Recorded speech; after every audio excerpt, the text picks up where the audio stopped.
এগরাতে নতুন ওপেন হয়েছে স্মার্ট বাজার, তাই ওপেনিংয়ের দিন আমরা পৌঁছে গিয়েছিলাম স্মার্ট বাজারে কি কি কালেকশন আছে দেখার জন্য। এখানকার স্মার্ট বাজারে কিন্তু গ্রসারির পাশাপাশি ক্লোদিং সেগমেন্টও রয়েছে।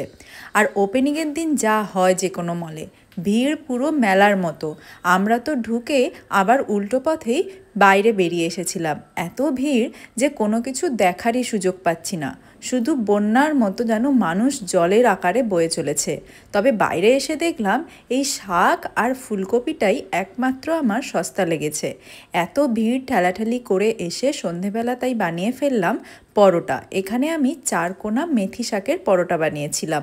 কস্তুরি মেথি দিয়ে প্রথমে আটাটা মেখে নিয়ে এইভাবে ফোল্ড করে নিয়ে বেললেই কিন্তু রেডি হয়ে যাবে 4 কোনা পরোটা।